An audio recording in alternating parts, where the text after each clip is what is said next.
Alors, allons-y. Alors, bonjour à tous. Je me présente, Charles Milliard, PDG de la Fédération des chambres de commerce du Québec. Donc, je vous souhaite un bon début de semaine. Bienvenue à ce débat électoral donc, de la FCCQ. On a des participants d'un peu partout au Québec aujourd'hui. C'est d'ailleurs ce qui est intéressant de faire la chose à la Fédération, donc à la fois du réseau de chambres de commerce, mais aussi des membres corporatifs de l'ensemble des secteurs d'activité au Québec.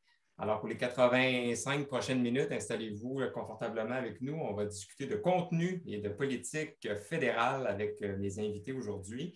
On aura aussi l'occasion de mettre le débat sur nos réseaux sociaux, sur YouTube par la suite. Alors, pour ceux et celles qui se joindraient à nous en différé, soyez les bienvenus également. Alors, je vous rappelle, j'espère que vous êtes au courant, qu'il y a une élection le 20 septembre prochain. Alors, le vote par anticipation se termine d'ailleurs ce soir et la grande journée donc, sera lundi prochain.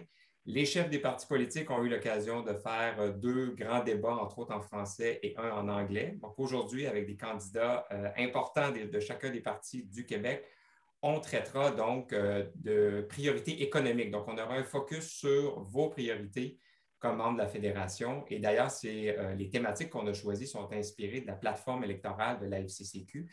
D'ailleurs, on vous mettra dans le chat le lien sur notre plateforme, donc des principales demandes qu'on a fait au parti dans le cadre de cette campagne. Alors, je vous présente nos candidats, nos invités en ordre alphabétique. Alors, premièrement, du Parti conservateur du Canada, candidat d'Ambro-Missisquoi, M. Vincent Duhamel. Du Bloc québécois de la circonscription de Mirabel, M. Jean-Denis Garon. Du Parti libéral du Canada, candidate à Huntsic-Cartierville, Mme Mélanie Joly. Bonjour à tous. Et candidat du Nouveau Parti démocratique dans Bourassa, M. Nicolas Ponary. Alors, merci encore à vous quatre. Merci à vos partis respectifs pour la collaboration. Au niveau technique, alors c'est une formule qui est quand même un peu stricte parce que c'est sérieux, mais en même temps, on s'entend qu'on n'est pas à la télévision nationale. On va jouer ça un peu ensemble. Là. On va jouer du violon, les cinq ensemble. Mais je vais m'assurer d'avoir un bon respect, entre autres, du temps de parole de chacun. On aura trois grandes parties. Donc, premièrement, des allocutions d'ouverture de 2 minutes chacune. Ensuite, les 4 blocs thématiques de 15 minutes. Et par la suite, une période de questions pour le temps qui reste là, parmi les participants. Alors, je vous invite à lever la main si jamais vous avez une question à l'un ou l'autre de nos candidats. Les 4 thèmes qu'on abordera, donc, je poserai une question principale. Chaque candidat aura 1 minute 30 pour y répondre. Et on aura des questions secondaires ensuite pour un échange de 8 minutes. Alors, 4 x 15, 1 heure, plus l'intro et la conclusion. Les 4 thèmes qu'on abordera ensemble, donc la main-d'œuvre et l'immigration, le développement économique et les finances publiques, l'entrepreneuriat, innovation et le développement régional. Vous allez voir apparaître à l'écran un autre invité, c'est notre chronomètre officiel, donc qui sera toujours visuel, présent visuellement là, durant le webinaire. Alors, question de garder le temps le mieux possible. Alors, au niveau des engagements respectifs, donc, mes chers invités, je vous invite à respecter le temps le plus possible et d'avoir une saine obsession peut-être pour la clarté des échanges, d'éviter une cacophonie. Je ne suis pas très inquiet, mais je le rappelle quand même. Et de mon côté, je vais m'assurer d'avoir une égalité donc, des temps de parole, mais aussi de mettre en valeur davantage les réponses que les questions. Et je ne poserai pas de questions discriminatoires, je le promets. Alors si vous voulez bien, on va débuter tout de suite avec les allocutions d'ouverture. Donc, on a fait un tirage au sort. Alors, je vous rappelle, c'est 2 minutes par participant. Et donc, on va débuter avec le candidat du Bloc québécois, M. Jean-Denis Garon. Alors, c'est à vous. Bonjour à tous. D'abord, merci tout le monde d'être présent et d'assister aujourd'hui. Écoutez, on le sait tous, le Canada et le Québec font face à une double crise. D'abord, on a une crise de nature économique suite à la COVID et deuxièmement, on a une crise de nature climatique. Nous, au Bloc québécois, on considère qu'il y a de grandes opportunités pour le Québec dans les circonstances actuelles et on pense que les défis qui nous attendent sont aussi importants que ce qu'on a connu pendant les grandes révolutions industrielles. D'abord, il faut qu'on s'occupe d'environnement et de relance verte. Il faut mettre à profit le secteur privé et le secteur bancaire. On aura une proposition de finances vertes, en plus de mettre à profit les contribuables. C'est de première importance. En termes de main-d'œuvre, il faut finir l'électoralisme, suspendre la PCRE, et on aurait dû le faire plus tôt, de telle façon qu'on garde la marge de manœuvre pour aider nos entreprises, aider nos particuliers lors d'une vague ultérieure, excepté pour des secteurs bien particuliers comme la culture, par exemple, les pilotes d'avion, etc. Il faut surtout, dans cette crise-là, s'occuper des finances publiques des provinces. Les provinces sont en train de couler sous le poids des dépenses en santé. On doit être à l'écoute des provinces. On doit offrir l'argent qui est demandé par le Québec et les provinces en santé de manière inconditionnelle. On doit cesser avec l'obsession de contrôle qu'ont les NPD et les libéraux et les coupures qu'on a connues sous Harper et qu'on a besoin de réparer aujourd'hui. Ceux qui croient en notre système parlementaire au Canada savent que la table de décision est là 338 sièges et que c'est d'autant plus vrai en gouvernement minoritaire. Le Bloc québécois, c'est un parti de proposition. Ça nous fait toujours plaisir de partager le bilan. Nous, ça nous fait sourire lorsqu'on le partage. Et le Bloc québécois en gouvernement minoritaire, c'est l'assurance politique du Québec. Et nous sommes les porteurs des consensus de l'Assemblée nationale du Québec à Ottawa. Merci, bon débat.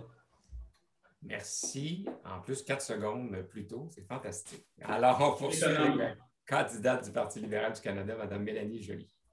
Bonjour Charles, bonjour à tous. Ça me fait plaisir de vous voir virtuellement une fois de plus au cours de ce débat. On s'est parlé beaucoup au cours des derniers mois, des 17-18 derniers mois, tout au cours de la pandémie, grâce à mes conversations, grâce vraiment à nos journées et nos soirées à discuter comment on pouvait gérer cette pandémie. On a aidé des centaines, voire des milliers d'entreprises partout à travers le Québec et je voulais vous remercier parce que c'est grâce à vous qu'on a été capable de démontrer une flexibilité, on a été capable de démontrer aussi une proactivité et que les mesures qu'on a mises en place ont eu tant de succès, que ce soit la subvention salariale qui a permis de protéger des milliers d'emplois au Québec, que ce soit l'aide au loyer ou encore les prêts pour nos PME. Et c'est comme ça aussi qu'on se retrouve maintenant à avoir une économie plus forte et on est prêt justement pour cette relance économique. Je tiens à remercier les Éric Larouche, par exemple, de l'hôtel à Chicoutimi, les Mélanie Paul à Mastoyache ou encore, dans le fond, les Manon Tremblay chez Gold Vision à Sherbrooke. J'ai été chez Optel également à Québec ou encore chez Félix et Paul à Montréal. Bref, j'ai eu l'occasion de parler avec vous et de travailler avec vous.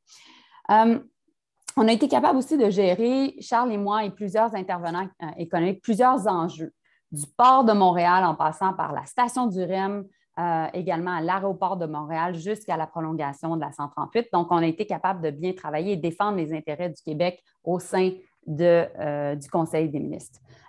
On a été capable aussi de développer des nouvelles mesures par secteur pour la relance, que ce soit l'aérospatial, que ce soit encore le secteur touristique ou encore le secteur des industries créatives. On a reconnu qu'on devait en faire plus pour nos centres-villes et en même temps qu'on devait s'assurer que nos régions continuent d'être fortes. Donc, on a mis en place les bons financements dans les circonstances. Merci beaucoup, Madame Joly. On poursuit avec le Nouveau Parti démocratique, M. Ponary. Bonjour à tous. Je vais m'introduire premièrement. Je m'appelle Nicolas Ponary. Avant de débuter, laisse-moi dire que je tiens à dire qu'il est un immense privilège de participer à ce débat. Mes adversaires sont des maîtres dans leur domaine respectif et je ne peux me sentir autrement qu'être humble de savoir que je participerai et discuterai des sujets cruciaux avec ces experts. Mon expérience personnelle en tant que créateur d'entreprise et mentor me sera précieuse dans une discussion comme celle-ci. J'investis depuis de nombreuses années dans le démarrage d'entreprises dans des domaines variés. Je suis un propriétaire de plusieurs entreprises, 3 à Montréal, et mentor de nombreux fondateurs de petites et moyennes entreprises à travers le Canada, de Vancouver à St. John's. Avec mon expérience, je sais avec certitude comment la présente élection pourrait influencer la continuité des entreprises canadiennes. Je pourrais être une voix portante pour les propriétaires d'entreprises car je comprends leurs priorités, leurs difficultés, leurs épreuves, mais aussi à quel point il est important de célébrer leur succès. Depuis la naissance de mon fils, j'ai pris un certain recul. Je ne suis plus la tête dirigeant de mes entreprises, mais je reste tout de même extrêmement impliqué en tant qu'un conseiller. Je travaille présentement aussi comme chef de produit dans le secteur des services financiers. Comme je travaille avec plusieurs entreprises partout dans le monde, il y a des termes commerciaux et économiques que je connais malheureusement que seulement en anglais. Cela étant dit, je respecte énormément le français. J'essaierai de mon mieux pour utiliser les termes francophones pendant toute la durée de ce débat et ne passerai aux termes anglais seulement si j'estime que ma traduction pourrait nuire au message que j'essaie d'exprimer. Si cela se produit, s'il vous plaît, sachez que ce n'est pas un affront et que vous êtes les bienvenus de me corriger afin que je puisse m'améliorer d'ici notre prochaine rencontre. J'attends avec impatience cet échange avec mes adversaires. Merci et bon débat. Merci, M. Ponary. Vous n'avez pas à vous inquiéter, votre français est excellent. On poursuit avec le candidat du Parti conservateur du Canada, alors M. Vincent Duhamel. Merci, Charles. Bonjour à tous. Ça fait très plaisir d'être ici aujourd'hui. Jusqu'au 8 août dernier, j'étais pratiquement convaincu que les libéraux n'allaient pas appeler une élection parce que je me disais, en tant que personne en finance, homme d'affaires, les risques étaient tellement grands, la pandémie, les risques de politique étrangère avec ce qui se passe à Kaboul, les feux de forêt qu'on avait en Colombie-Britannique, que c'était pas le temps, surtout avec un Parlement qui fonctionnait très bien, de se dire de changer à ce moment-ci, en plein milieu d'une pandémie. D'ailleurs, tous les chefs de parti étaient d'accord avec cette position-là, notamment sur les libéraux.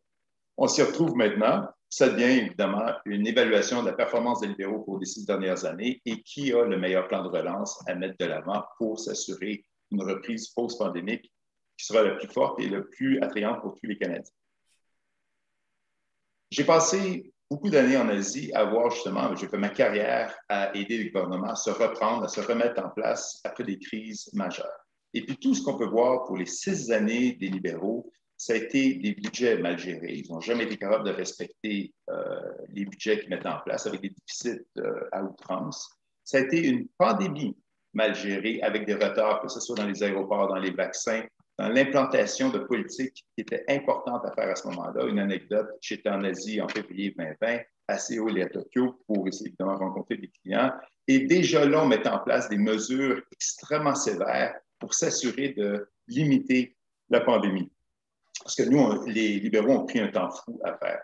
Maintenant, on arrive avec qui a le meilleur plan de relance. On a passé beaucoup de temps avec M. O'Toole à mettre en place les éléments qui vont nous permettre de ramener les travailleurs qu'on a perdus. On a envenimé une pénurie de main-d'œuvre et le but premier, c'est vraiment s'assurer qu'on met en place des structures pour s'assurer de la croissance pour nous permettre d'atteindre à terme un équilibre budgétaire et aussi de ramener les plus démunis sur le marché du travail pour leur permettre de participer à la création de richesse du pays. Excellent. Alors, félicitations à vous quatre pour la clarté et le côté concis de vos propos d'ouverture. On va passer tout de suite, si vous voulez bien, au premier thème qui, ma foi, est certainement celui qui m'est le plus cher parce que c'est un peu l'éléphant dans la pièce dans cette élection-ci, c'est la main-d'œuvre et l'immigration. Alors, vous savez à quel point la principale préoccupation en ce moment de la communauté d'affaires au Québec, c'est la pénurie de main-d'œuvre. On en entend parler, je n'ai pas besoin de faire une grande introduction. Le problème, c'est que ça cause un retard important dans plusieurs développements de nouveaux projets. Ça cause aussi des refus de nouveaux contrats. Ça met en péril le développement économique de certaines régions de façon très concrète aussi. Alors, et je vous rappelle que pour les questions principales à chaque thème, je vous invite à m'indiquer de façon volontaire si vous souhaitez répondre et j'aurai des questions dédiées pour la partie secondaire. Alors, que proposez-vous donc pour résorber, autant faire se peut, la pénurie de main-d'œuvre au Canada? Alors, est-ce que quelqu'un veut se lancer pour 1 minute 30 par personne? Alors, sinon, je vais demander à Mme Joly de débuter.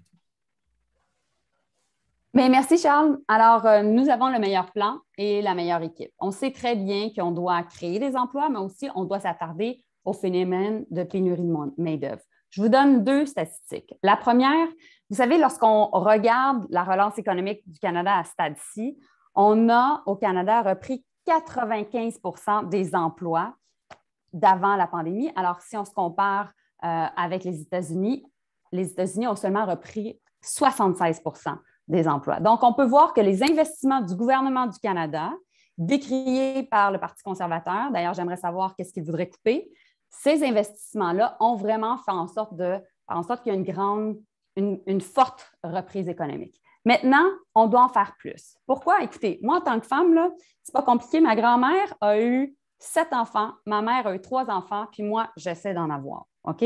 Donc, il y a un vieillissement de la population. La pénurie de main-d'œuvre, elle était là avant la COVID. Et donc, qu'est-ce qu'on doit faire? On doit avoir un plan pour soutenir l'immigration. Plus d'immigrants, c'est très important.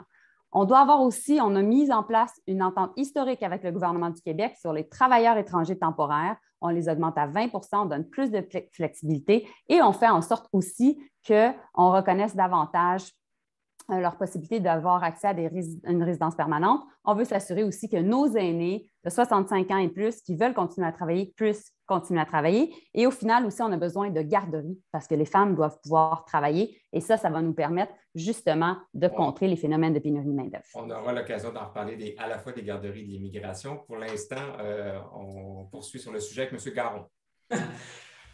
Oui, merci. Écoutez, la ligne des libéraux, c'est de dire que la pénurie de main-d'œuvre, on la connaissait déjà, c'est sûr, les démographes l'avaient documenté depuis 30 ans. Ce qu'il faut répondre à ça, c'est qu'il n'y avait pas à l'aggraver. C'est pas normal qu'on ait encore une PCRE, bien que légèrement diminuée, encore applicable jusqu'à une semaine après les élections. Non seulement c'est pas responsable, non seulement tous les entrepreneurs nous en parlent sur le terrain, mais en plus, ça nous enlève la marge de manœuvre dont on aurait besoin pour une crise ultérieure. Il fallait être prudent pour ne pas aggraver cette crise-là. Maintenant, nous, on veut la suspendre, la PCRE, comme je l'ai dit tout à l'heure, à part pour certains secteurs bien particuliers. La gestion des programmes de travailleurs temporaires étrangers, on ne veut pas du à la pièce. L'immigration pour la main-d'œuvre, ça se planifie à long terme. On veut un transfert complet, tout comme le programme de réunification familiale. 25 de nos immigrants, dont la moitié n'apprennent pas conventionnellement correctement le français, ce qui les appauvrit et les rend moins intégrables au marché du travail. On veut intégrer les immigrants, les amener en région avec des mesures fiscales, c'est important. Par ailleurs, les transferts en santé, j'en parle, préparez-vous, je vais en reparler encore. On a un problème de rétention de la main-d'œuvre en santé. C'est important d'être capable d'avoir un financement qui est pérenne, qui est à long terme, qui nous permet de savoir qui former. Et de planifier à long terme, c'est fondamental. Il faut finalement stimuler le virage numérique. Il y a trop peu qui a été fait là-dessus. Et quand on parlera d'innovation, parce qu'il me reste précisément 6 secondes, ça me fera plaisir d'embarquer là-dessus. Fantastique. Merci, M. Garon. Alors, on poursuit avec M. Duhamel et ensuite M. Ponnet. On va juste remettre l'emphase. La pénurie de main-d'œuvre, ce n'est pas nouveau. On le savait, ça fait 6 ans que les libéraux auraient pu mettre en place des programmes pour être capables d'adresser les défis qu'on va voir avec la pénurie de main-d'œuvre. On a un défi démographique au Canada et il faut s'assurer qu'on aille chercher les bons travailleurs, les ramener sur le marché du travail. La pandémie, la PCU, la PCRE ont été des programmes qui ont été tellement larges et tellement à travers pour tout le monde qui ont enlevé l'incitatif à beaucoup de travailleurs de travailler. D'ailleurs, dans les statistiques, ce qu'on voit, c'est qu'il y a beaucoup de gens qui sont juste débarqués du système de main-d'œuvre du Canada. Le programme qu'on essaie de mettre en place, c'est comment encourager et recréer des incitatifs pour s'assurer qu'on ramène tous ces gens-là sur le marché du travail pour assurer la croissance. C'est pour ça qu'on va plutôt passer d'une PCRE à donner plutôt l'incitatif aux entreprises pour qu'elles aillent chercher ces gens que ça fait peut-être 1 an, quelqu'un qui ça fait 1 an qui ne travaille pas. C'est comme Félix Leclerc le disait, la meilleure façon de tuer son homme, c'est de le payer à rien faire. Il l'a laissé là-dessus, il a perdu sa capacité de travailler aussi efficacement. Il doit la regagner, se requalifier pour pouvoir le faire. C'est un risque pour les entreprises. En donnant une subvention aux entreprises pour aller chercher ces gens, les ramener sur le marché du travail, on va être capable de les remettre dans le processus de création pour l'ensemble du pays. En ce qui a trait, il y a d'autres programmes d'allocation pour les travailleurs, par exemple, de la doubler pour justement amener ces travailleurs dans les plus démunis du Canada, qui sont les plus affectés par une crise économique, de pouvoir les ramener et leur permettre à eux aussi de se positionner et de se renforcer financièrement au Canada. Alors, ce sont tous une série de petits programmes qui vont être de très gros programmes, en fait, petits, qu'on va mettre en place pour remettre l'économie rapidement en place. Oups, j'ai dépassé mon temps. Merci, ça va. Merci, M. Duhamel. M. Ponnet. Je suis complètement d'accord que les gens ont complètement débarqué. Puis, selon mes expériences, je trouve que les compétences que des gens demandent pour la réussite, ça change constamment. Alors, selon notre plateforme, l'objectif, c'est d'instaurer un régime volontaire d'épargne formation continue dans le but d'accroître la participation de la main-d'œuvre canadienne à la formation liée à l'emploi. Aussi, c'est d'instaurer un programme de soutien aux travailleurs saisonniers. On va procéder à l'évaluation de l'impact de projets pilotes et de colliger des données permettant de mesurer le succès de diverses mesures et de mettre en place des agents coordinateurs afin d'organiser le partage de main-d'œuvre dans les régions ayant de forts taux d'emploi saisonniers. Et dernièrement, c'est la rétention des travailleurs expérimentés. Le but, c'est de mettre en place des mesures plus robustes pour augmenter l'âge moyen de départ à la retraite que celle adoptée jusqu'au présent. Puis ça fait du sens parce que maintenant, je trouve que c'est plus des emplois sédentaires où des gens ne doivent pas bouger trop. Et aussi, on a un petit mélange des suggestions de la plateforme libérale. Notre but, c'est aussi de réduire les délais de traitement de l'immigration permanente au Québec. Alors, d'amener les gens ici, ça aide. On trouve que c'est une bonne idée. Puis, c'est ça. Excellent. Merci beaucoup, M. Ponary. Alors, on va se diriger maintenant vers la période d'échange. Donc, on a 8 minutes pour approfondir certains éléments au sujet de la main-d'œuvre et de l'immigration. Et je vais faire du pouce sur votre dernier commentaire, M. Ponary, adresser ma question à M. Duhamel sur les délais de traitement, justement, des candidats à l'immigration. On sait que c'est une responsabilité qui est partagée au Québec. Le Québec a un rôle très important à jouer, mais il y a une question aussi de pouvoir gérer un peu le backlog, si on veut, de dossiers qu'on a en ce moment. Alors, est-ce que vous avez des propositions concrètes pour réduire considérablement les délais de traitement et répondre à la demande? Absolument. Ce que les entrepreneurs reprochent le plus, et tous les entrepreneurs, les PME avec lesquels je parle dans le comté de Brome-Missisquoi, c'est la bureaucratie et les paperasses que les entrepreneurs ont quand ils veulent faire des applications, ils veulent essayer de procéder, essayer d'accélérer cette immigration. Le programme conservateur met en place de déléguer l'immigration de main-d'œuvre au Québec pour permettre justement d'enlever ce dédoublement de bureaucratie qui existe en ce moment. C'est une des meilleures façons de s'assurer qu'au lieu d'avoir à faire les mêmes papiers ou les mêmes documents 2 fois, on s'assure qu'on le fait une fois pour qu'on le fasse bien pour l'ensemble et qui va adresser les besoins directs du Québec beaucoup plus rapidement. Dans Brome-Missisquoi, les gens de Brome-Missisquoi connaissent beaucoup mieux les enjeux locaux que ce qui peut se faire à Ottawa avec les libéraux jusqu'à maintenant. Moi, je rajouterais là-dessus, Charles, écoutez, là. Si on regarde de façon générale, le Québec est supposé de faire en sorte d'avoir 50 000 immigrants par année. Depuis les 2 dernières années, il n'y a pas eu 100 000 personnes qui sont arrivées au Québec parce que la pandémie a fait en sorte que nos ambassades et nos missions étaient fermées dans plusieurs pays où il y avait des confinements. Donc, moi, je veux entendre de la part des conservateurs et du Bloc québécois leur position par rapport à l'augmentation du seuil d'immigrants parce qu'on a besoin de plus d'immigration et c'est important qu'on lance un message clair à l'unisson à M. Legault. Et ça, c'est le premier point. Deuxième point, j'entends sur la PCU le fait que, bon, ça serait un désincitatif à l'emploi. Écoutez, si on regarde les données, puis M. Garon, vous êtes économiste, je m'attends à ce que vous utilisiez des données.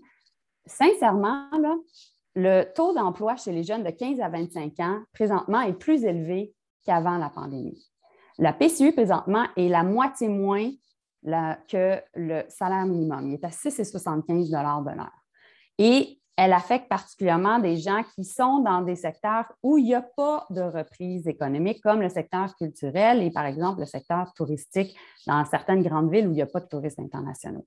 Donc, c'est sûr que les programmes ne sont pas parfaits, on le sait. Mais en même temps, le filet social qu'on a créé était nécessaire parce que c'est comme ça qu'on a été capable de faire en sorte que les gens ne tombent pas dans une spirale de pauvreté, soient capables de mettre de la nourriture sur leur table, soient capables de payer leur loyer ou leur hypothèque et au final, qu'on soit capable maintenant d'être à 95 de taux d'emploi au Québec.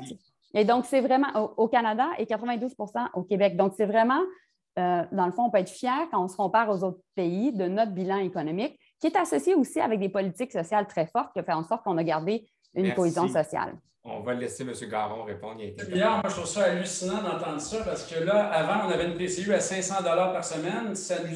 Et là, on nous disait, écoutez, c'est assez que les gens puissent vivre sans avoir peur d'aller travailler. Là, on en donne une à 300 $ par semaine jusqu'au lendemain des élections. Et là, on nous dit ouvertement, c'est même pas assez pour couvrir le salaire minimum et pour permettre aux gens de mettre du pain et du beurre sur la table. C'est pas compliqué. Vous allez voir les données de travail à temps plein, temps partiel. Nos entrepreneurs, ils ont de la difficulté à trouver de la main-d'œuvre. Moi, je vais vous parler d'immigration, M. Milliard. Les cibles doivent être déterminées à Québec. On le sait et vous le savez, les entrepreneurs le savent.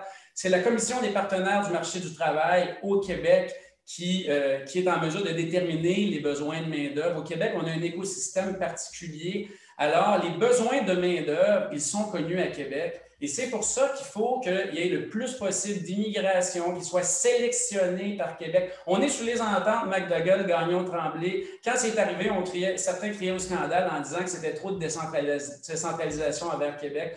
vers Québec, on a très, très bien fait. Maintenant, je me permettrai de dire que le ministère de l'Immigration, c'est un des plus dysfonctionnels à Ottawa. Pour une page ou une ligne qui manque, parfois, on passe de 11 à 22 mois pour traiter les dossiers. Il faut décentraliser et enlever la couche de bureaucratie. Cette couche-là est au gouvernement qui est le plus loin du marché du travail du Québec. Point final.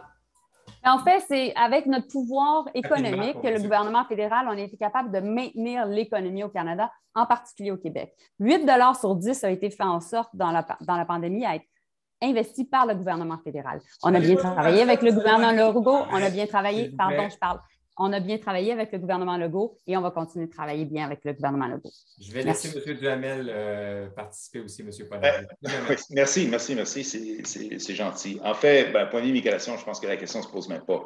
Ceux qui sont le mieux placés pour être capables de décider des politiques d'immigration pour la main-d'œuvre sont les gens qui sont le plus proches des régions. Dans ce cas-ci, ça va être le Québec. C'est clair, ça a été émis par plusieurs personnes. On ne peut pas tout centraliser à Ottawa, prendre des décisions à partir d'Ottawa. Ça se fait pas. La deuxième chose, quand on parle de plan de relance, pas de plan de relance, de plan de gestion de la pandémie, il faut faire quand même attention parce que la PCRE affecte énormément d'entrepreneurs qui se trouvent asphyxiés maintenant par le fait qu'ils ne sont pas capables d'opérer à pleine capacité. J'ai un exemple juste la semaine dernière d'un contracteur dans Brome-Missisquoi qui me disait que plusieurs de ses employés ne s'étaient pas présentés le lundi matin parce qu'il ne faisait pas beau. Puis la raison, c'est qu'ils ont le choix de recevoir le PCRE en même temps. Ce n'est pas admissible. On ne peut pas fonctionner comme ça avec des cuisines fermées à 3 heures, des restaurants qui sont capables de survivre à cause du programme de PCRE. Le fait que la PCRE finisse au mois d'octobre, c'est bien, mais c'est quand même un peu de l'opportunisme électoral que ça finisse 2 semaines après les élections.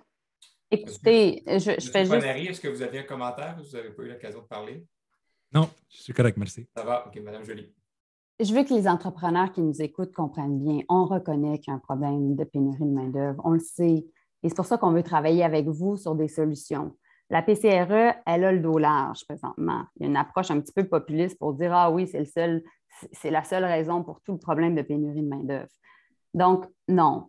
On veut augmenter les seuils d'immigration, s'assurer qu'on a un plan d'immigration ambitieux. On veut s'assurer aussi que les 65 ans et plus soient capables de continuer à travailler s'ils le veulent, comme inspiré de la mesure fiscale qui est en place déjà au Québec. On veut être en mesure d'avoir 37 000 places en garderie pour faire travailler les femmes qui le veulent, bien entendu. On veut s'assurer aussi qu'il y ait de la formation de la main-d'œuvre, travailler avec les syndicats sur la question. Et finalement, on veut augmenter l'allocation canadienne de travailleurs parce qu'on sait que nos petits salariés, présentement, ont besoin d'un peu plus d'un coup de pouce au niveau fiscal pour justement être capable de retourner sur le marché du travail. Et donc, c'est pour ça qu'on veut s'assurer de les aider et faire en sorte peu à peu aussi qu'ils aient accès à de meilleurs salaires. Monsieur Milliard, si je me peux me permettre, il n'y a rien de populiste à dire qu'on avait besoin de mesures musclées en début de pandémie puis que rendu 2 ans après, les politiques auraient dû être modulées. Il n'y a rien de populiste là-dedans. Ça fait 2 ans que la crise est commencée et on a les politiques du jour 2. Franchement, là, c'est presque rire du monde. Donc. Mais écoutez, le Bloc québécois nous a soutenus au niveau du budget à plusieurs reprises sur la PCRE. C'est juste que lorsque la campagne électorale a été déclenchée, que vous avez changé. Mais allez-y, M. Duhamel, je ne voulais pas vous interrompre. Merci. Je voulais juste dire que vous aviez quand même eu 6 ans avant pour être capable de mettre ça en place. Il y a un paquet de programmes. On le savait tous qu'il y avait une pénurie. Il y avait un paquet de programmes que vous avez mis en place 1 mois ou 2 mois avant les élections. Ces choses-là auraient dû être faites il y a 6 ans si vous étiez si convaincus des problèmes de pénurie qui existaient. Alors, pour moi, c'est encore juste des belles paroles, des beaux plans, mais est-ce que vous allez être capable d'exécuter? C'est la grande question de cette élection-ci. Alors, 2 constats après ce premier thème. Premièrement, vous êtes enflammé. Et deuxièmement, j'apprends mon nouveau rôle parce que je suis habitué de commenter, mais là, je me retiens. J'apprends mon nouveau rôle. Alors, on va passer, si vous voulez bien, au thème numéro 2, qui est non moins important, qui est le développement économique et les finances publiques. Alors, évidemment, vous le savez, le tissu économique, le tissu social du Canada a été gravement impacté par la pandémie. C'est évident. Beaucoup d'obstacles pour les entreprises aussi. Et là, on est à réfléchir à la relance. Et il y a plusieurs organismes, plusieurs personnes qui réfléchissent à ça. Je veux pointer du doigt gentiment le rapport de Monique Leroux, entre autres, du Conseil sur la stratégie industrielle, qui est venu dire comment on peut replacer nos entreprises au Canada, entre autres peut-être en ayant une politique industrielle, donc en ayant un a priori positif sur certains secteurs de l'industrie. Alors, néanmoins, donc au niveau des industries qui ont eu de la difficulté, quelle est la proposition de vos partis respectifs pour contribuer au redémarrage de leur industrie et s'assurer d'avoir une relance qui sera le plus prospère possible. Alors, on a débuté avec Mme Joly tout à l'heure. Je vais débuter avec M. Ponary. Je vais focuser mon réponse sur le thème qui est proche à mon cœur, c'est le soutien à l'entrepreneuriat. Alors, notre plan, c'est d'éliminer les mesures néfastes pour l'entrepreneuriat introduites par la réforme fiscale des sociétés privées en augmentant notamment les seuils auxquels les placements passifs ne sont pas imposés, s'engager à mettre en œuvre rapidement la loi C-208, c'est la loi qui modifie la loi de l'impôt sur le revenu, ajouter les fournisseurs étrangers de services intangibles aux taxes fédérales de vente, comme le sont déjà les fournisseurs de biens tangibles, à soutenir financièrement les initiatives qui visent le développement des connaissances d'affaires et entrepreneuriales des peuples autochtones, des Premières Nations, des Métis et des Inuits, donner suite aux recommandations du rapport de conseil sur la stratégie industrielle du Canada de 2020. Et aussi, et plus importantement, valoriser l'usage de la langue française dans les pratiques courantes, gouvernementales et économiques du Canada afin de renforcer le développement commercial des différentes communautés et entreprises francophones canadiennes. Je vais rester. Oui, ça, c'est mon réponse pour l'instant. Oui. Excellent. Merci. On aura l'occasion de reparler aussi au thème suivant de l'entrepreneuriat. C'est un sujet qui est entier en soi. Je vous ramène aussi sur la question donc, de la relance. M. Duhamel, ensuite M. Garon et Mme Joly. Merci. Je vais commencer par les finances publiques parce que c'est un sujet qui m'est proche et en passant une carrière en finance. Au cours des 6 dernières années, on n'a jamais été capable d'atteindre, sous un gouvernement libéral, une croissance économique la plus anémique qu'on a eue dans les 35 dernières années. J'exclus ici l'effet de la pandémie, évidemment, pour être juste. Les taxes sont les plus élevées qu'elles n'ont jamais été. D'ailleurs, je crois qu'on est le 4e pays le moins compétitif au niveau des taxes. Et 80%, une des promesses libérales en 2015 était que les riches vont payer plus d'impôts. Ils l'ont réussi. Et que la classe moyenne va payer moins d'impôts. 81% de la classe moyenne paye maintenant plus d'impôts. Et finalement, déficit, où là, on a accumulé des déficits nauséabonds. Les conservateurs, nous voulons mettre en place un programme qui se divise en 3 phases de croissance. La première, très immédiate, c'est évidemment de donner un peu d'oxygène aux entreprises qui ont été les plus affectées dans le tourisme, la culture, et qui ont besoin maintenant d'aide pour être capables de se reprendre et de repartir. À moyen terme, 1 à 2 ans, c'est évidemment de réengager les PME pour encourager d'aller chercher, de créer les incitatifs pour ramener les travailleurs, essayer de diminuer l'effet de la pénurie sur la main-d'œuvre et sur les entreprises. Et à plus long terme, c'est de mettre en place des crédits d'impôt pour l'innovation, pour la productivité, justement pour adresser le plan de Mme Leroux sur développer une stratégie industrielle qui va nous permettre de faire cette transition vers une économie plus durable, plus structurante et plus propre. Merci, M. Duhamel. M. Garon. Merci, Charles. Écoutez, on ne peut pas penser aux finances publiques fédérales sans penser à celles des provinces. On n'est pas encore sorti de la transition post-pandémique. Alors, évidemment, les programmes de retour à l'équilibre, notamment conservateurs, se font en partie sur le dos du Québec parce que le transfert de 28 milliards sans condition demandé par Québec et les provinces qui permettrait de ramener le transfert fédéral à 35 % de couverture des coûts de système, il n'est promis aucunement par les conservateurs qui se plaisent à vouloir indexer leurs propres erreurs du passé, puis encore moins par les libéraux et l'NPD qui aiment beaucoup nous dire quoi faire. Alors, d'abord, il faut dire que les finances des provinces comptent. Deuxièmement, écoutez, j'aimerais vous parler de l'article 3 des accords de Paris qui disait qu'on devait mettre nos flux de capitaux au service d'une relance qui est verte et enlever ça du pétrole. En achetant des oléoducs, les libéraux ont envoyé un signal très, très clair au marché financier. Si vous continuez d'investir dans des projets d'hydrocarbures passés date qui ne sont pas rentables, le gouvernement du Québec sera toujours là pour vous rescaper. Depuis 2015, nos banques ont investi 700 milliards de l'épargne des Canadiens dans les énergies fossiles. Alors, il faut donner les bons incitatifs, étiqueter nos banques pour qu'on sache où on met notre argent, nous, comme épargnants, pénaliser les placements qui sont dans les énergies fossiles et valoriser d'un point de vue fiscal celles qui sont aux bons endroits. Et ces capitaux-là seront en partie redirigés vers une relance qui est verte. Les capitaux, c'est le fer de lance de la croissance économique. Merci. On termine le tour de piste avec Mme Joly. Merci. Écoutez, parlons-en de la relance. Notre objectif, ça a été de faire en sorte que votre compagnie puisse survivre la pandémie. C'est pour ça qu'on a été là et c'est pour ça qu'on va continuer d'être là. Et puis, je dois dire à M. Duhamel que le coût de l'inaction aurait été trop élevé par rapport au fait de limiter nos investissements et le développement de nos politiques sociales durant la pandémie. Maintenant, tous les économistes le disent. Ce n'est pas compliqué. Si on ne pousse pas plus la vaccination, on ne sera pas capable de faire une relance qui est forte. Et donc, la position doit être claire. Parce qu'essentiellement, même, je parlais avec le président de la Banque de Montréal, même l'économiste en chef de la TD a dit qu'essentiellement, dans les provinces où il n'y aurait pas de passeport vaccinal, où ils géraient mal la vaccination, bien là, on pouvait voir que la relance allait être plus faible et bref, la croissance allait être plus faible et la relance plus difficile.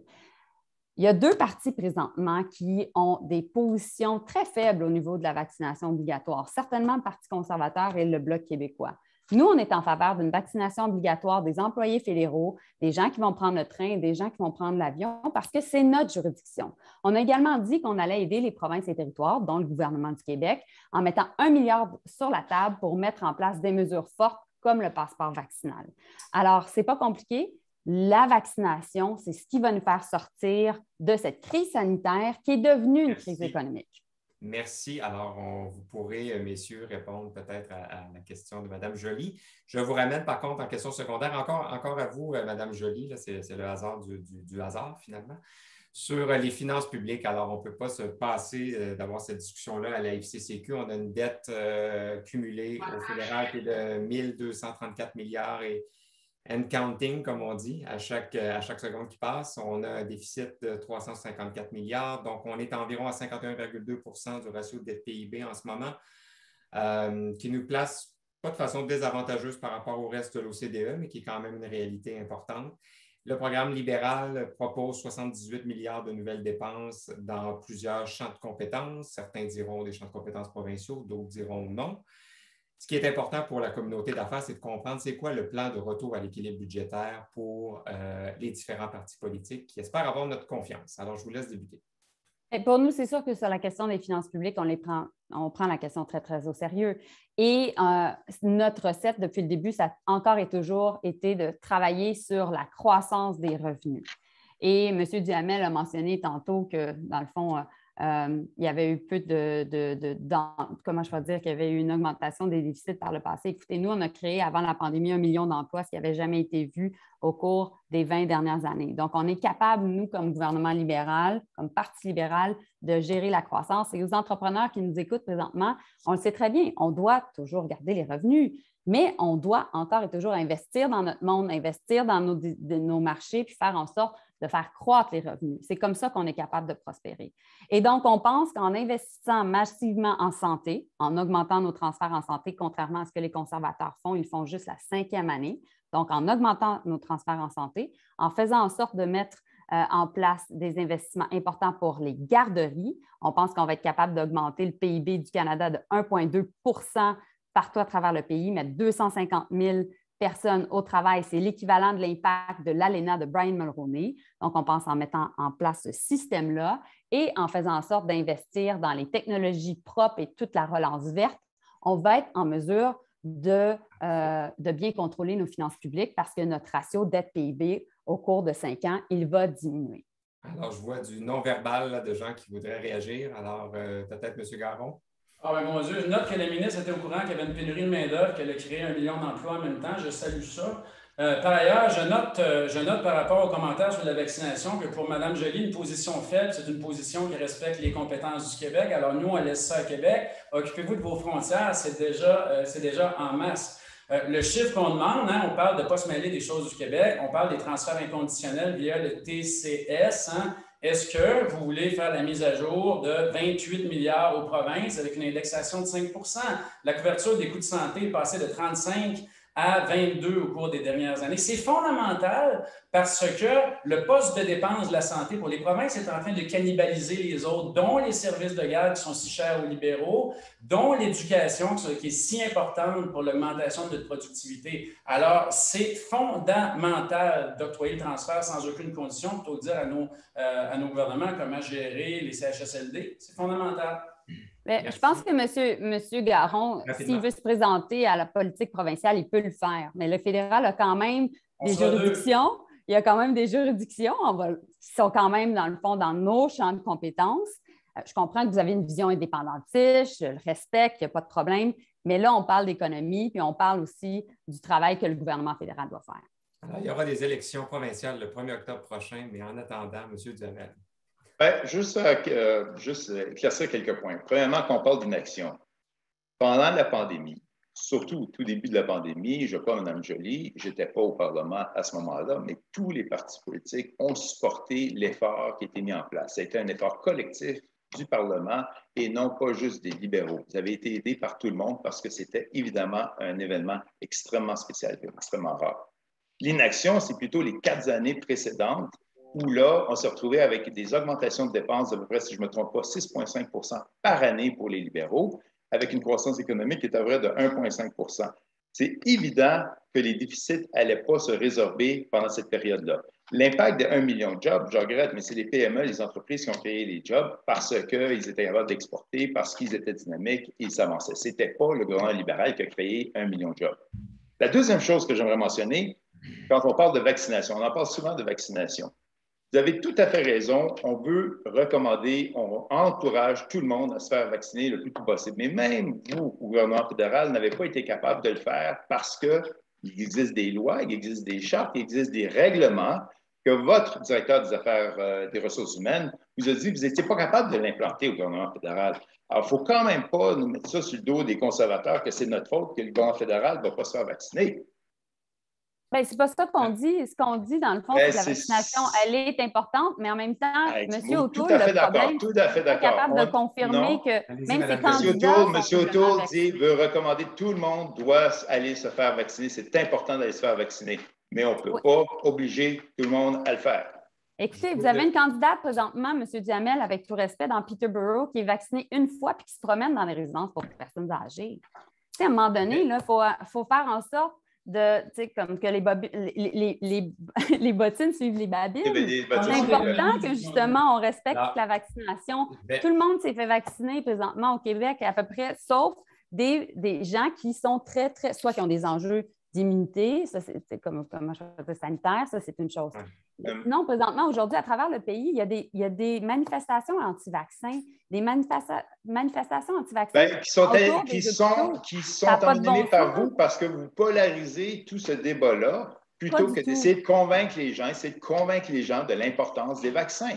Écoutez, on est un des pays les plus vaccinés au monde. On est fiers de ce qu'on a fait. Exactement. Puis fort heureusement, les provinces, M. Legault, M. Dubé, ont bien réussi ce côté-là. Je vous ramène sur la question du développement économique. Il nous reste un peu moins de 2 minutes, mais j'aimerais qu'on parle du français comme langue d'affaires. Est-ce que vous avez des propositions concrètes pour faire du français une langue d'affaires toujours plus pertinente au Canada? Charles, on a travaillé ensemble sur ce dossier-là. Je suis comme ministre des langues officielles. C'est la première fois qu'un gouvernement reconnaissait que le français devait être protégé, oui, à travers le Canada, mais surtout aussi au Québec parce que c'est une langue minoritaire. Pour la première fois, on reconnaît qu'il va y avoir un droit de travailler en français, le droit d'être servi en français et le fait, bien entendu, le droit de ne pas être discriminé parce qu'on est francophone dans les entreprises fédérales au Québec et dans des régions à forte présence francophone. Donc, on doit encore et toujours en faire plus. On a aussi envoyé, écoutez, une somme record, plus de 600 millions de dollars au gouvernement du Québec cette année pour la francisation des immigrants. Merci. Jamais on a fait autant et on va continuer. Est-ce que quelqu'un veut répondre à ça? Le bilinguisme à Montréal, M. Milliard n'a pas besoin d'être protégé. Il faut appliquer la loi 101 à toutes les entreprises, incluant celles de compétences fédérales. C'est le message qu'on doit envoyer, c'est ce qu'on soutient. On espère que tous les partis fédéraux s'engageront à respecter cette attente-là, qui est très bien communiquée par Québec. Excellent. Alors, écoutez, on va prendre les 20 secondes qui restent pour passer au prochain thème. On est déjà à mi-parcours. Ça se passe très bien. Je vous remercie. On va passer au thème donc sur l'entrepreneuriat et l'innovation. Je vais revenir à vous, M. Garon, si vous me permettez, pour parler donc justement de la question de la productivité dans nos entreprises. On sait qu'avec la pénurie de main-d'œuvre, c'est difficile de faire plus de travail, alors on devrait viser à en faire mieux, d'une meilleure façon, d'une façon plus productive. Ça passe évidemment beaucoup par la stimulation de l'innovation. Alors, concrètement, qu'est-ce que vos partis proposent pour accroître la productivité des entreprises? On sait que dans le cadre du Québec, le premier ministre et légitimement obsédé à combler l'écart de productivité avec le Québec, mais avec l'Ontario, pardon. Et donc, d'une façon globale, comment vos partis voient la chose? Alors, M. Garon, 1 minute 30. Bien, nous, d'abord, on reconnaît que les entreprises ont besoin de capital patient, qui ont besoin d'accompagnement. Puis on pense aussi qu'il faut décentraliser la gestion de ces programmes d'accompagnement-là et qu'il faut les dépolitiser. Moi, j'ai en tête, par exemple, l'ancien programme de développement technologique Canada, par exemple, qui était normé, qui permettait d'aider nos entreprises dans leurs investissements. On a plusieurs grappes industrielles au Québec qui sont de très, très grande valeur. On a vu, par exemple, et M. le ministre Champagne a bien le répété, on avait la grappe pharmaceutique des sciences de la vie qui a disparu au fil des années, mais qui, en vertu du programme de méga grappe du gouvernement fédéral, s'est déplacé au Manitoba à chercher sur les OGM. Écoutez, on a la plus grande concentration universitaire et de chercheurs à Montréal après le Massachusetts en Amérique du Nord. C'est anormal. On doit dépolitiser ça. Même chose pour l'aéronautique.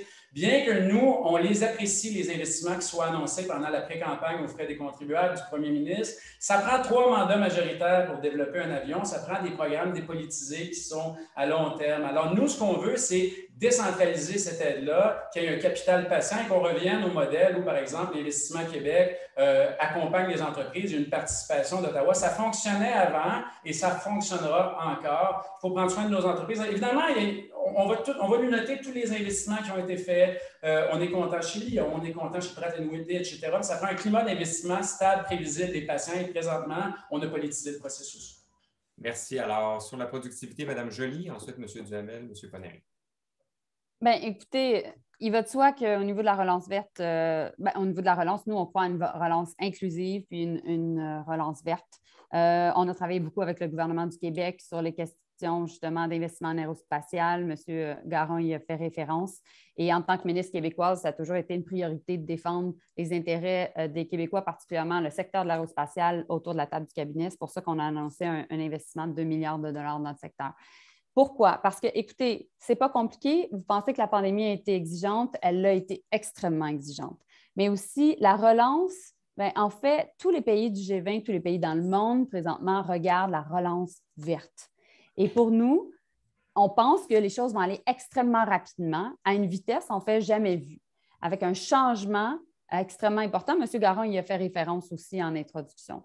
Alors, ce qu'on veut faire, c'est faire les investissements nécessaires pour bâtir l'avion du futur, l'avion vert, avec, oui, les Pratt & Whitney de ce monde, oui, les CAE de ce monde. C'est pour ça qu'on a fait des investissements dans ces compagnies-là, mais aussi avec toute leur chaîne d'approvisionnement qui est un peu partout, de Mirabel en passant par la Rive-Sud et également en Mauricie. On a investi aussi dans les voitures électriques, les autobus, les ambulances électriques. On a parlé avec des gens comme Demers, par exemple, mais aussi on a fait des investissements dans Lyon électrique, dans Novabus, dans Taïga en Mauricie également. Donc, on le sait qu'on doit investir dans nos entreprises d'ici pour les aider à prendre des risques et justement être capable d'avoir les avantages liés à cette relance verte. On poursuit avec M.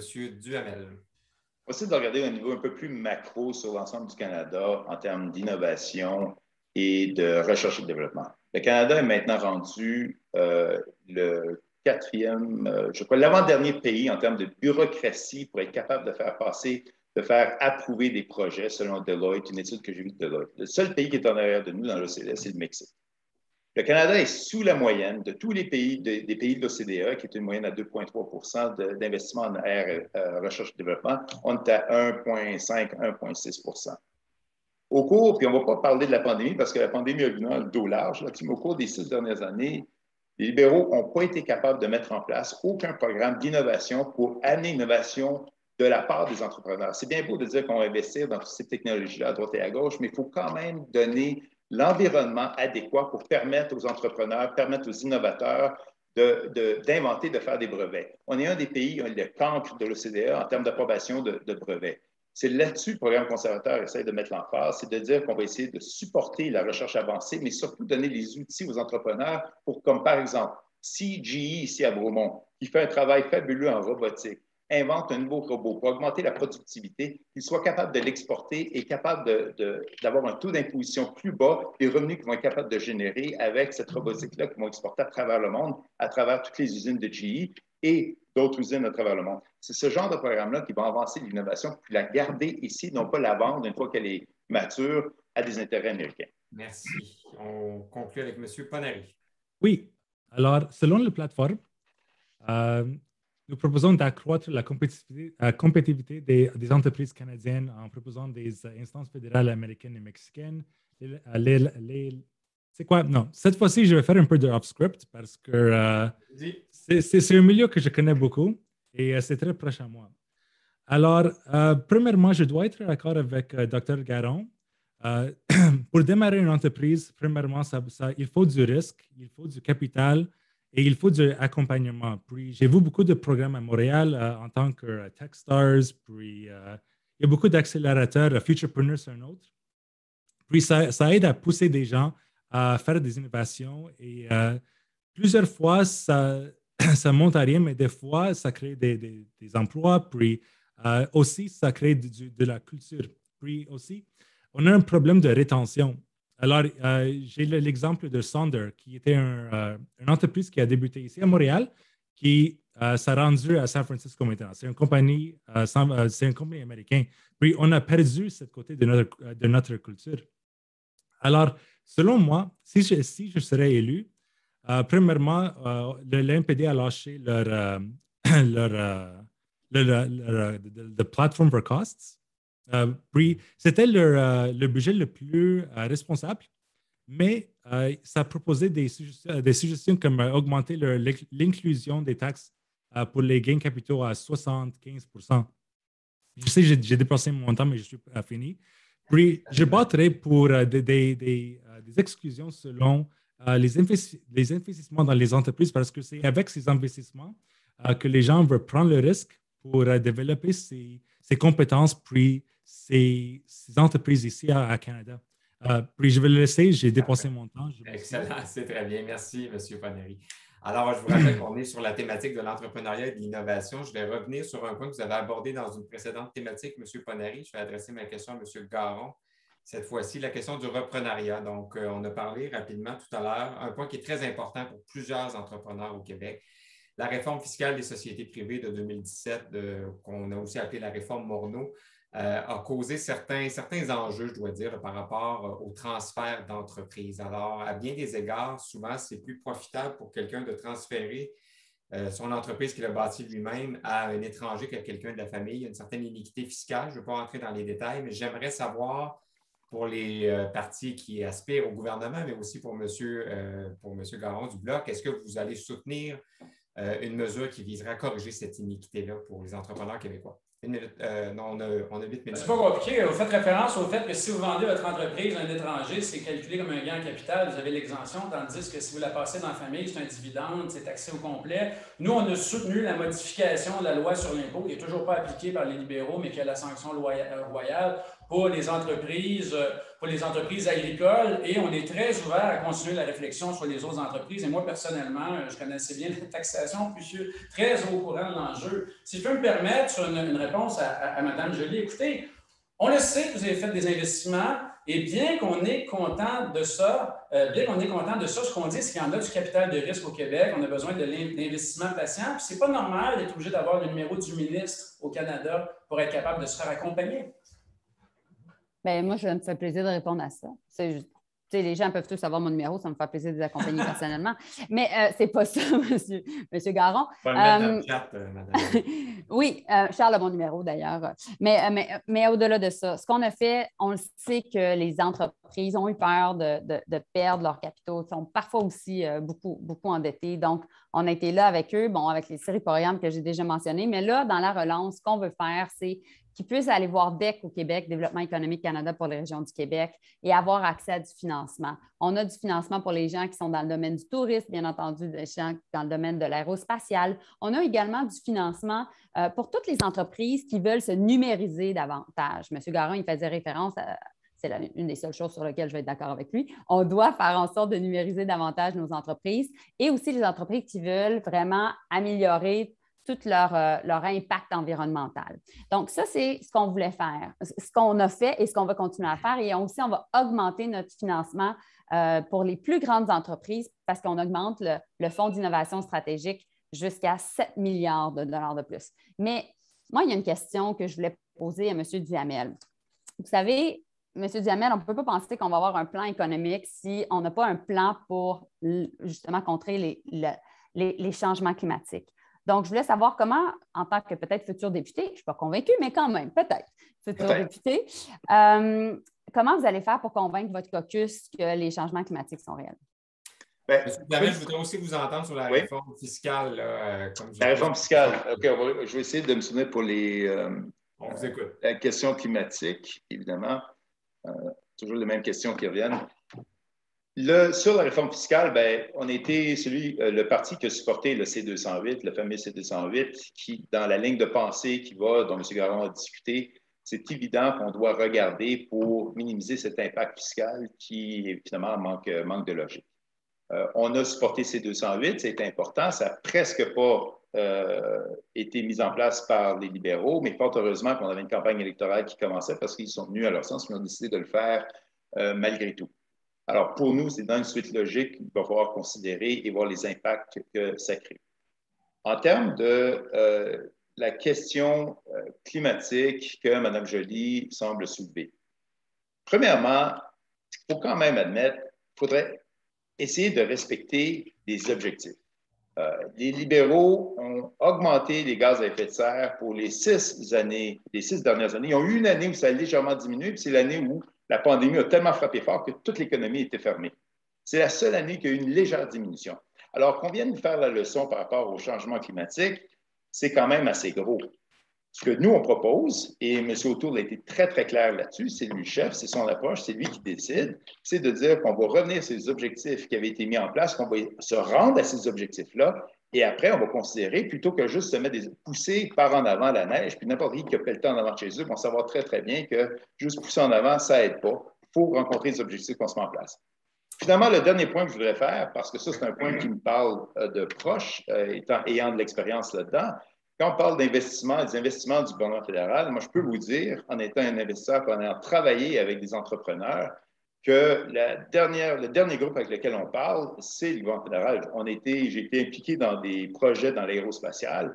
Investissement Québec est là. Les investisseurs privés sont là. Les Novacap, les Fiera de ce monde sont là. Les banques sont là. Mais le gouvernement fédéral, il y a tellement de bureaucratie qui existe autour de ça que la plupart du temps, à moins qu'on soit désespéré, on ne s'y aventure même pas.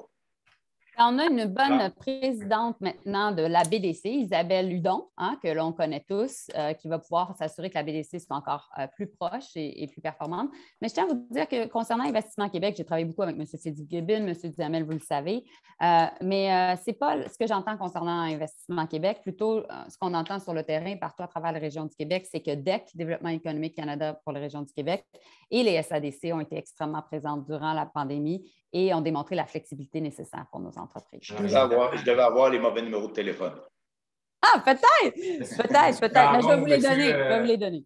Monsieur Garon, Monsieur Ponary, dans le fond, l'enjeu environnemental est intéressant ici dans un contexte d'innovation parce qu'il faut pouvoir commercialiser toutes les nombreuses innovations qu'on fait en environnement au Canada. On a parlé d'autobus Lyon, entre autres, à Mirabel, d'ailleurs, qui est dans le comté où vous... D'ailleurs, soit dit en passant, nous, on ne jette pas le bébé avec l'eau du bain. On ne dit pas que c'est des mauvais investissements. On parle du climat d'investissement. Et regardez, Mme Joly sera contente de savoir qu'on va devenir amis sur un deuxième enjeu. Le programme des conservateurs n'est pas sérieux en matière de climat, pas plus que celui des libéraux. Et je reviens sur le pipeline, et ce n'est pas de la rhétorique politique.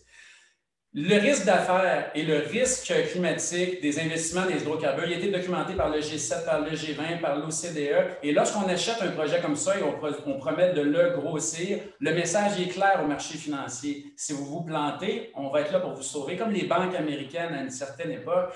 Et le message qu'on envoie, c'est faites des prêts, continuez à investir les épargnes des Canadiens dans ces énergies-là. Nous, on ne dit pas qu'il faut mettre fin d'une shot. On est d'accord avec le fait qu'on consomme encore du pétrole. On raffine 95 % de pétrole canadien ou nord-américain au Québec. Ce qu'on dit, c'est qu'il faut mettre fin aux nouveaux projets et que ce n'est pas cohérent avec les 11 milliards de subventions données par les libéraux à chaque année, incluant dans une capture du carbone qui ne sera pas viable d'un point de vue industriel d'ici 30 ans. Alors, nous, c'est ce qu'on dit. Est-ce que quelqu'un veut Ben, répondre? moi, j'aimerais répliquer à ça. C'est parce que, écoutez, le plan environnemental du Bloc québécois, c'est l'appui au troisième lien à Québec. Là, donc, ce n'est pas sérieux. Lorsqu'on regarde la question du plan environnemental avec Stephen Guilbeault, on a développé un plan environnemental extrêmement ambitieux. D'ailleurs, les experts nous ont dit qu'on avait le meilleur plan, même meilleur que celui du Parti vert. On veut faire en sorte qu'il y ait un plafond d'émissions pour le secteur pétrolier et gazier, faire en sorte aussi qu'on arrête les subventions au secteur pétrolier et aussi on doit s'assurer que les voitures neuves qui vont être achetées à partir de 2035 ne soient que électriques. C'est sûr qu'un plan qui n'est pas réalisable, un plan qui est très, très beau comme ça, mais si l'exécution n'est pas là, ça ne sert à rien. Merci. C'est là le problème. Excusez-moi. Ça me permet de mentionner, par contre, qu'on a approché l'équipe du Parti vert, mais malheureusement, on n'a pas eu de candidat aujourd'hui, mais ça me permet de le dire. On passe au prochain et dernier thème, donc, encore une fois, très, très cher au cœur de nos participants, le développement régional. Je vais adresser ma question à M. Duhamel, puisque je ne l'ai pas fait encore. Je vais aborder l'aspect du développement régional dans un angle un peu social. Ça peut paraître surprenant, mais c'est rendu un enjeu économique. C'est la fameuse question des places en garderie. Nous, on a fait un sondage avec l'Observatoire FCCQ. 85 de nos répondants nous ont dit que le manque de places en garderie, ça avait un impact sur le développement de leur entreprise. Alors là, on a décidé de s'en mêler, nous aussi, et d'embarquer dans le débat, qui est devenu un débat aussi de nature fédérale depuis quelques mois. Alors, concrètement, quelle est la vision de votre parti pour combler l'enjeu qu'on a au niveau des garderies, au Québec particulièrement? Il n'y a pas de doute que les garderies au Québec ont eu un impact majeur. Le fait de créer les CPE ont eu un impact sur être capable d'amener les femmes à venir sur le marché du travail et à participer au marché du travail. Les garderies ont pris à peu près, on s'entend, entre 5 et 10 ans à devenir à maturité, mais il y a encore des places manquantes. On est encore à la recherche de nouvelles places. Il y a eu aussi des crédits d'impôt qui ont été donnés par le Québec en 2008 qui ont permis d'accélérer, de créer des places indépendantes en dehors des CPE. L'approche des conservateurs, c'est de dire les garderies, on ne peut pas se permettre pour l'instant d'attendre 5 à 6 ans avant que les CPE deviennent matures dans le restant du Canada. On en a besoin maintenant. Et c'est pour ça que le crédit d'impôt, de le donner maintenant, au lendemain d'une élection, va permettre à beaucoup de familles de pouvoir en bénéficier, surtout les familles les plus démunies, parce que ce n'est pas vrai non plus. Une famille qui fait 150 000 par année a les mêmes besoins ou a le même impact avec les garderies qu'une famille qui fait 30 000 par année. Et le but des conservateurs, c'est de s'assurer que les plus démunis le reçoivent le plus rapidement possible. Et c'est pour ça qu'on a mis le programme qui donne une flexibilité individuelle à ces individus-là. C'est aussi, puis ça c'est encore important, les garderies sont un champ de compétences provincial. C'est sûr que si on va voir un gouvernement provincial et qu'on leur dit je vous donne quelques milliards ou je ne vous donne rien, ils vont tous dire oui. Qu'on le fasse juste avant une campagne électorale, c'est sûr qu'ils vont dire oui. Ce n'est pas honnête intellectuellement de dire qu'on va tout d'un coup partir avec un système de garderie qui va être seulement bon dans 5 ans et non pas maintenant, qu'on aurait pu le faire il y a 5 ans. Merci. Monsieur Ponary, Madame Joly, Monsieur Gare. Oui, moi, ça va être très rapide. Je dois répondre en toute honnêteté. Je ne suis pas prête à répondre à une question selon les garderies. Alors, je dois rester sans réponse. Je m'excuse. Il n'y a aucun souci. On va passer à Madame Joly. Il n'y a pas une femme enceinte au Québec qui ne se pose pas la question si elle va être capable d'avoir une place en garderie ou non. C'est ça la réalité.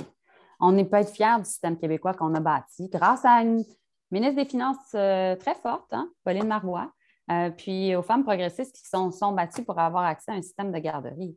Mais là, on doit compléter le réseau.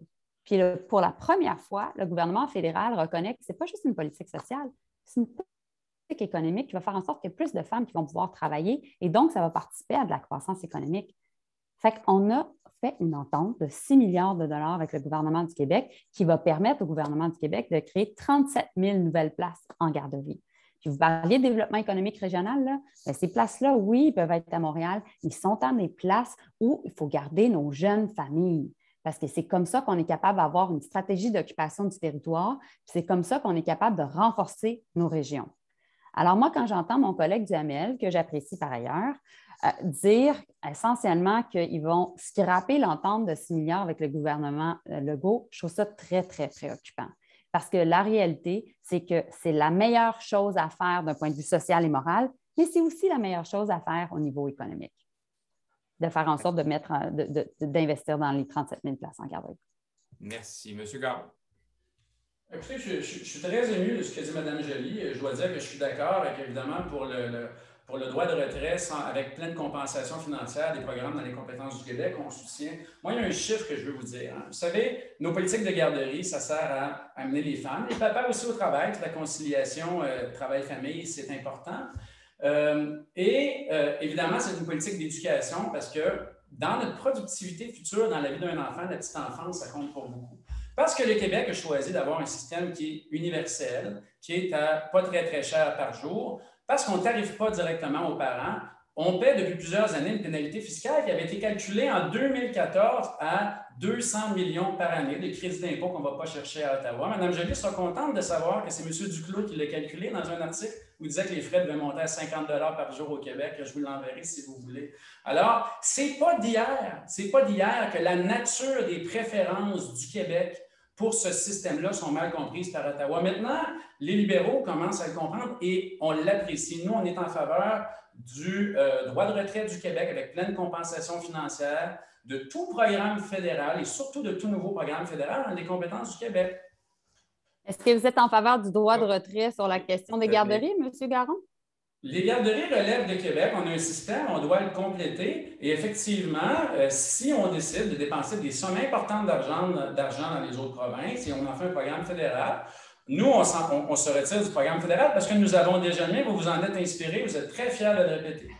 Mais est-ce que vous êtes pour ou contre l'entente de 6 milliards avec le gouvernement Legault? Alors, on entre dans la période d'échange de 8 minutes, on peut bien continuer. Alors, quand j'ai dit d'entrée de jeu, Mme Joly, nous, on est un parti de proposition. Quand c'est bon pour le Québec, on vote pour. Et on pense que le Québec doit avoir un droit de compensation. Et donc, on pense que ce chèque-là est approprié. OK, donc vous êtes en faveur.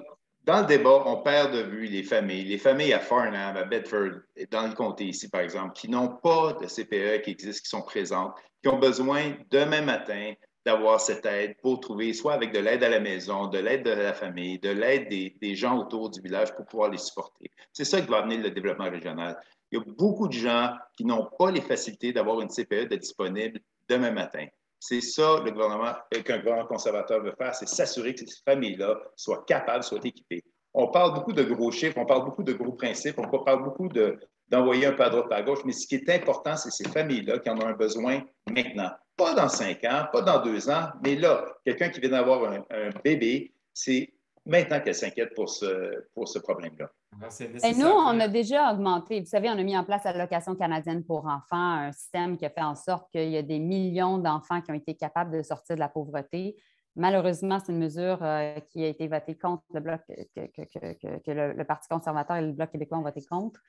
Mais c'était déjà une mesure très bonne pour les familles. On l'a augmenté durant la pandémie parce que le coût de la vie augmentait.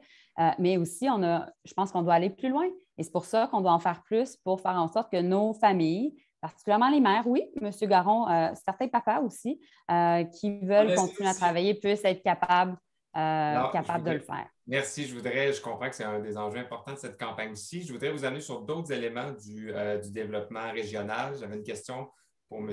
Ponary cette fois-ci. Ça s'adresse à tout le monde aussi sur le TGF, le train grande fréquence de Via Rail, qui est un dossier qui est capital pour l'ensemble des chambres de commerce sur le parcours, mais pour plusieurs régions aussi.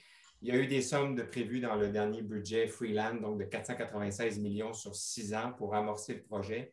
Évidemment, on sait que c'est une fraction du montant qui sera nécessaire. Est-ce que vos partis s'engagent non seulement dans ce projet-là, mais aussi à accélérer peut-être le déploiement, enfin, d'un train à grande fréquence au Canada? Alors, M. Ponary, est-ce que vous avez... Oui. C'est parti de notre plateforme que le gouvernement fédéral approuve le financement global du TGF et presse via Rail Canada d'entreprendre l'ensemble de ce projet dans le plus bref délai. Excellent. On ne laisse pas bref, nous aussi, à la Fédération. Alors, est-ce que d'autres commentaires là-dessus, M. Jamel? Oui, ça sera très bref aussi. C'est un train qui passe souvent, il passe à chaque élection. Alors là, on espère qu'il va être construit pour vrai. Nous, on soutient la construction même d'un TGV. On pense que ce lien-là est fondamental pour notre vie collective et pour nos entreprises. Très bien. M. Duhamel?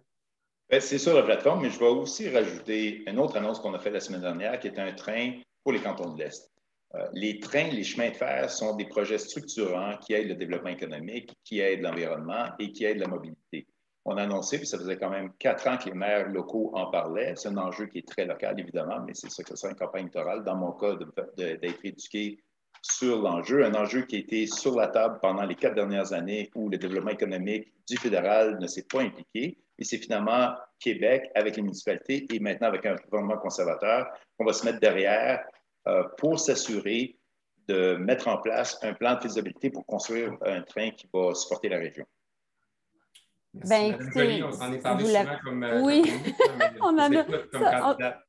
On s'en est parlé souvent, en effet. Bien, il va de soi que le TGF est important. Il est important, oui, pour le corridor Windsor-Québec. Très important pour justement une ville comme Trois-Rivières, avec un arrêt à Trois-Rivières. Donc, on a mis 500 millions. C'est clair, on a un plan de match. On travaille avec Via Rail. Déjà, le fait aussi qu'on avait changé une partie de la flotte des wagons de Via Rail, ça avait certainement aidé. Donc, ça, c'est la première chose. Deuxième chose, j'ai eu plusieurs conversations avec François Vrébello sur le fameux projet de train dont mon collègue Duhamel, auquel mon collègue Duhamel fait référence. Il va de soi qu'on voit ça d'un bon œil et Pascal Saint-Onge, la candidate libérale dans Missisquoi l'a également promis. Et puis, dernier point, je dirais à M. Garon, écoutez, il y a une nouvelle qui vient de sortir concernant votre chef, mais il dit qu'il ne va pas consulter son caucus concernant le troisième lien. Alors, je ne sais pas s'il va le faire pour le TGF ou le TGV que vous proposez, mais ça va être important que vous fassiez entendre parce que vous avez un chef. Comme c'est une nouvelle de dernière heure, et va trouver ma position très faible, hein, comme tout à l'heure, c'est une position de ne pas se mêler des affaires du Québec. J'admets ma faiblesse, ça me fait grand plaisir. Bien, le troisième lien est un projet, bien entendu, qui nécessite l'appui des deux paliers de gouvernement, peu importe ce que vous en dites, M. Garon. Vous savez, nous, au gouvernement fédéral, de façon générale, conservateur ou libéral, on ne veut jamais faire un chèque en blanc parce qu'on ne le ferait pas comme entrepreneur de toute façon. Fait que c'est comme ça, c'est normal. Je suis content maintenant que on va peut-être passer à plus que juste des belles paroles là-dessus, mais juste des conversations par rapport à mettre un train ou travailler sur une étude de faisabilité pour un train, c'est pas assez. Et puis, j'ai vu que la candidate libérale du comté s'est mise derrière, a embarqué dans le train, finalement, c'est dans le wagon d'en arrière, par contre, pour finalement mettre en place, une fois que nous l'avons annoncé, avec les maires locaux. Alors, écoutez, j'hésite, il nous reste 2 minutes, mais je pense qu'on passerait, si ça vous va, à la période de questions. Moi, je dirais juste une dernière chose sur les questions de développement économique régional, parce qu'on en a beaucoup parlé. Je tiens à remercier toutes ceux et celles qui sont impliquées dans le réseau des SADC. Vous savez, durant la pandémie, on a fait en sorte de plus que tripler le budget des SADC.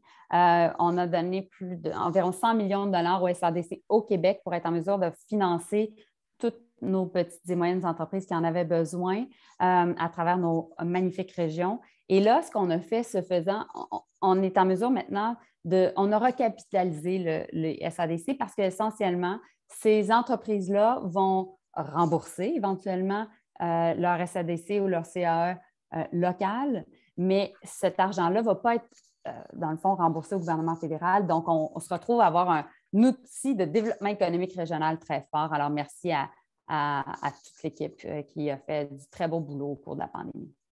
Excellent, merci. Est-ce qu'il y a d'autres commentaires avant? Par rapport au transfert en infrastructure, là, le troisième lien, on peut parler des infrastructures. Moi, je trouve que c'est extrêmement paternaliste de confondre un chèque en blanc avec des transferts inconditionnels. Il y a beaucoup de projets d'infrastructures dont les municipalités nous parlent qui se qualifient difficilement pour les fonds fédéraux parce qu'on a plusieurs niveaux de bureaucratie, énormément de règles. Alors, je pense que de confondre chèque en blanc en général avec des transferts inconditionnels des infrastructures, c'est un peu ordinaire. Bien, M. Garon, le gouvernement fédéral ne peut pas donner directement aux municipalités en vertu, dans le fond, du décret. Il donne à Québec, donc le niveau fédéral, il est trop. Je ne sais pas pourquoi vous parlez des municipalités. Une ligne droite, c'est plus long qu'un triangle. Okay. OK. Très bien. Alors, je vous remercie. Alors, si vous voulez bien, on va passer. Donc, ça fait le tour des 4 blocs. Je vous remercie beaucoup. Ça a été très, très intéressant. On va passer à quelques questions du public. Il nous reste 9-10 minutes. Alors, sans plus tarder, je vais céder la parole à Isabelle Gagnon.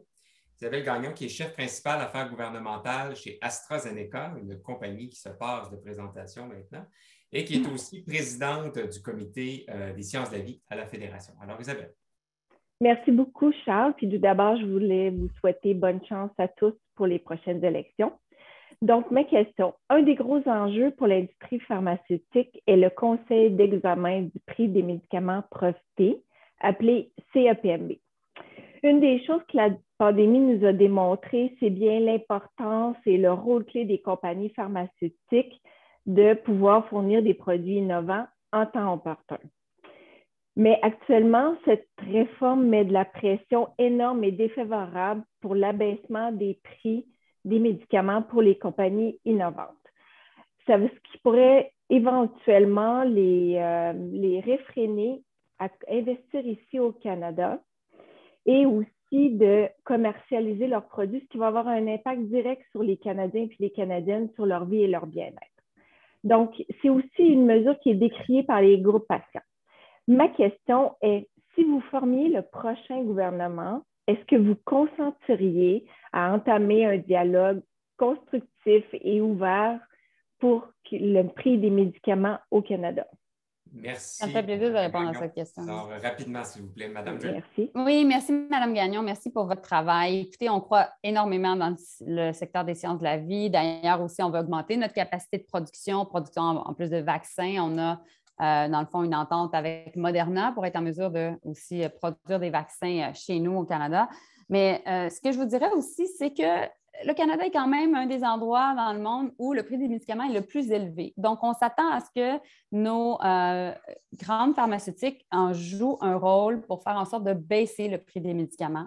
C'est important que les AstraZeneca, Merck, les grandes entreprises pour lesquelles on a beaucoup de respect et qu'on veut absolument maintenir les emplois à Montréal et partout à travers le pays, continuent à faire leurs investissements en innovation, soient en mesure de développer des médicaments importants pour contrer certaines maladies, particulièrement les maladies rares. Mais en même temps, il faut être capable, en tant que gouvernement, de faire baisser le prix des médicaments parce que c'est une façon, justement, que les gens vont être capables de gérer leurs dépenses quotidiennes et nécessairement baisser le coût de la vie. Merci. Peut-être une autre réponse? C'est quand même un peu inquiétant de savoir que dans les 4 années précédentes à la pandémie, on s'est retrouvé, l'industrie pharmaceutique se plaignait qu'aucun CEO de l'industrie pharmaceutique avait été capable de rencontrer M. Trudeau, Laurent Trudeau, pour parler justement de cet enjeu qui est un enjeu majeur. Et le fait de se retrouver comme dans cette situation-là, les libéraux se sont assurés qu'on a pris du retard avec les vaccins et avec l'implantation des vaccins parce que les canaux de communication n'étaient pas ouverts. Un gouvernement conservateur va s'asseoir avec l'industrie pour être capable de dialoguer, au moins trouver des solutions, des avenues de solutions pour arriver avec les compromis nécessaires pour assurer, qu'on soit approvisionné de la bonne façon pour les prochaines pandémies, quelles qu'elles soient, et qu'on s'assure aussi d'avoir une politique de médicaments qui vont encourager le développement de nouvelles technologies dans l'industrie pharmaceutique. Merci, M. Duhamel. Merci. Est-ce qu'on passe à une prochaine question? Rapidement. J'aimerais rajouter... Vas-y, Jean-Denis. Non, allez-y, Mme Joly. Écoutez, M. Duhamel, je veux juste corriger un petit peu, dans le fond, ce que vous avez dit en toute, comment je peux dire, avec beaucoup de respect. Humilité. M. Trudeau, avec toute humilité, bien entendu, toute humilité. M. Trudeau a quand même parlé avec le PDG non seulement canadien, mais international de Pfizer. Dans les derniers mois, il a parlé avec le PDG de Moderna. Il aurait fallu commencer un peu avant.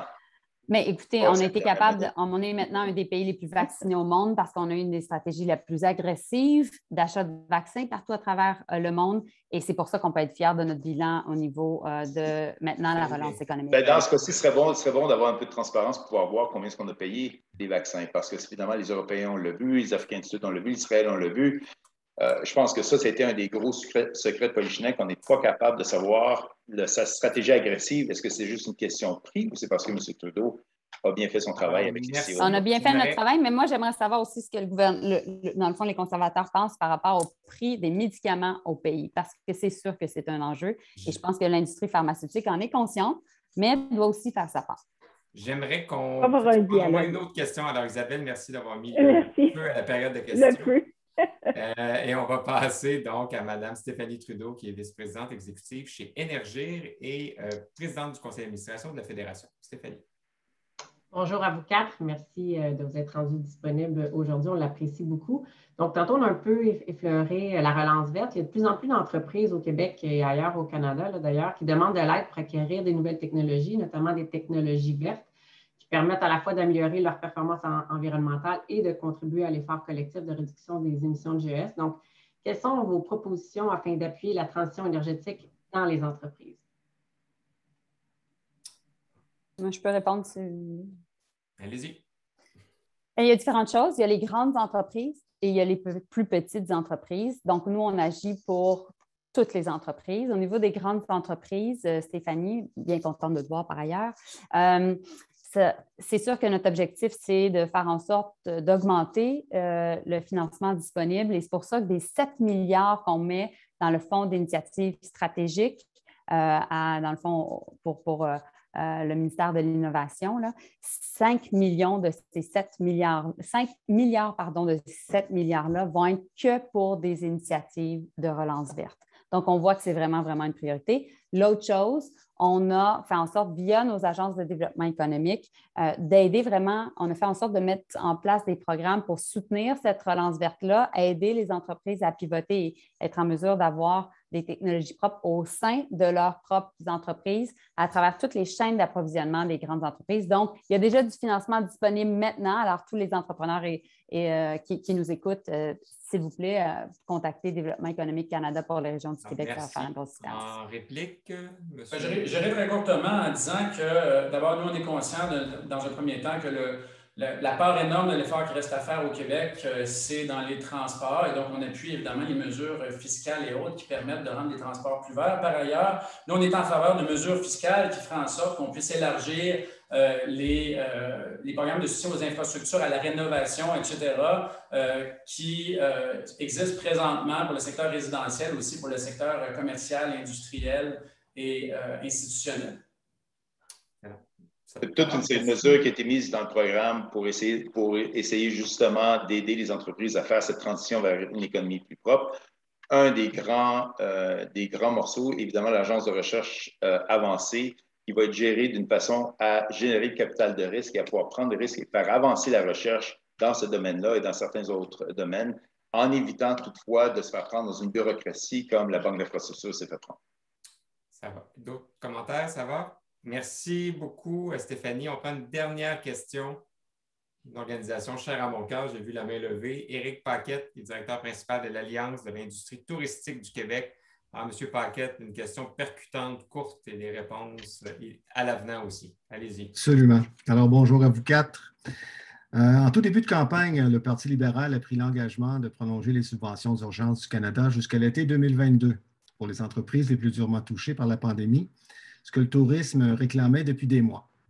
Ces subventions ont été des bouées de sauvetage pour les entreprises touristiques pendant la pandémie et elles vont demeurer vitales jusqu'à l'été prochain. Le NPD et le Bloc ont confirmé qu'ils supportaient une telle prolongation. Je vous rappelle qu'avant la pandémie, le tourisme au Québec, c'était 16 milliards de revenus par année, 32 000 entreprises, 400 000 emplois, et qu'au Canada, c'est 105 milliards de revenus par année et 2 millions d'emplois. J'ai une question à deux volets. Quelle est la position du Parti conservateur sur la prolongation de ces subventions d'urgence, car ce n'est pas dans son programme?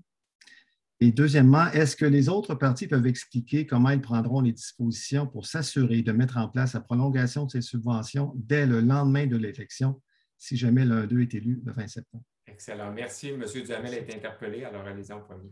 Le Parti conservateur a mis en place des séries de mesures qui devraient commencer immédiatement pour s'assurer de donner de l'oxygène et accélérer le niveau de croissance pour les entreprises dans l'industrie touristique et culturelle. On pense, par exemple, au crédit d'impôt et aux encouragements pour les individus pour aller dans les hôtels canadiens, faire le tourisme au Canada, dans la restauration et dans la culture.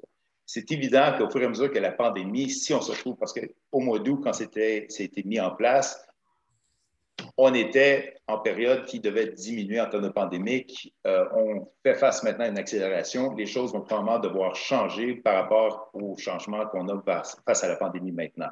Mais pour l'instant, c'est vraiment les mesures qui ont été mises en place. C'était des mesures pour accélérer la reprise économique du milieu touristique qui a été le plus durement touché par la pandémie.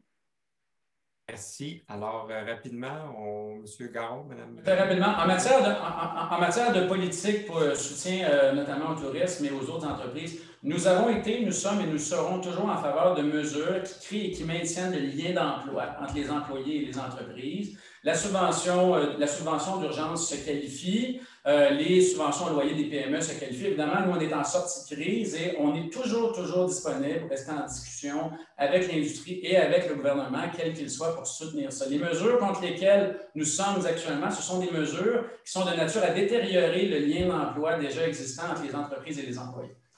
Merci. En conclusion, M. Panari ou Mme Joly? Oui, bien, bonjour Éric, contente de te voir.